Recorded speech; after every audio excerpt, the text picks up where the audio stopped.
The saxophone, yay! So these are pieces of fabric that I painted gold, and then I have the craft text as well that I've used for the other instruments.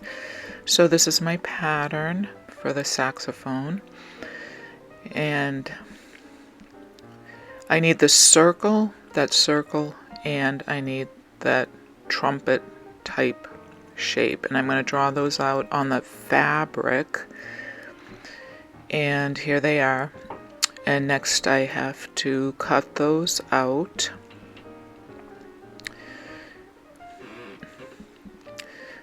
And that circle is going to be the end of the saxophone, the tulip part. I don't know what to call it. Next, I have to fold this in half and cut a bunch of slits in that because it's going to get glued inside of the tube.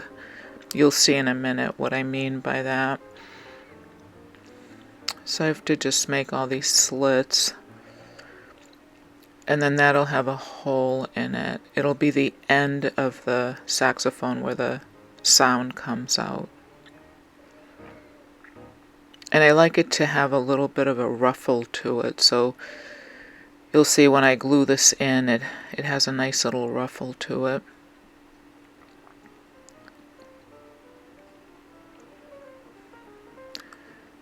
So here's my fabric tack. I'm going to put it along one of the edges. And I'm going to roll that into a tube, and I'll just use the pencil to help keep the shape a little bit. So my fabric tack that I'm using there is a little bit old and it's really thick, and that's how I really like it because it glues together instantly. I have some new fabric tack as well that's a little more fluid, so that's going to fit on there, and I have to put glue on the inside of that tube, and then I'm going to slide those slits that I cut inside the tube.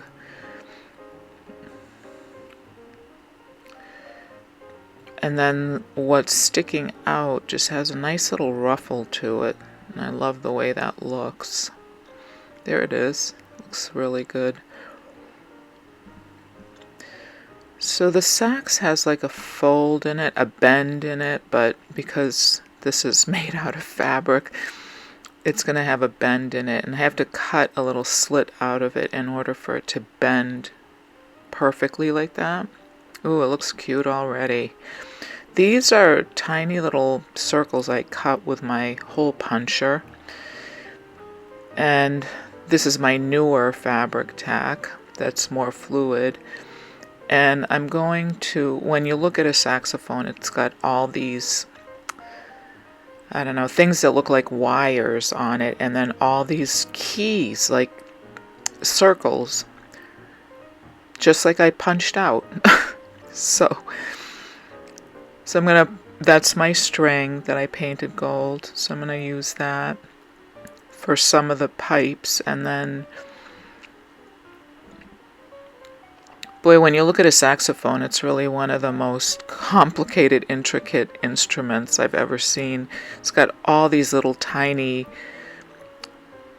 I guess they're keys. I don't know. They're circular things, just like they look just like these hole punchers, holes that I punched out. And some of them are bigger and some are smaller, so that's why I have a couple of different sizes. And so I'm just alternating, putting some bigger ones in and putting some smaller ones in.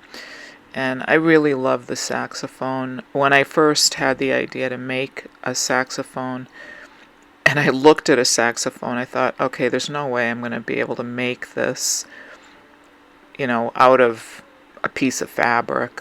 But I was determined, and I do like the way it came out. So that looks really cute right now. And I want to paint the mouthpiece brown. just to give it a little more color, variety of color. So there is that. And then I wanted to also enhance the keys a little bit more, those little circles. So I'm using my metallic paint marker to do that, so that they're more luminous. So that's what I'm doing right now, and that looks great. And then I just want to put a little glue in the crease there so that it doesn't open up, so it stays closed. And there it is. It's finished. It's the cutest thing ever. Now we need a musician to be holding that. And I happen to have someone. Here she is. Doesn't that look adorable? Oh my gosh. Okay, thank you for watching. See you next time.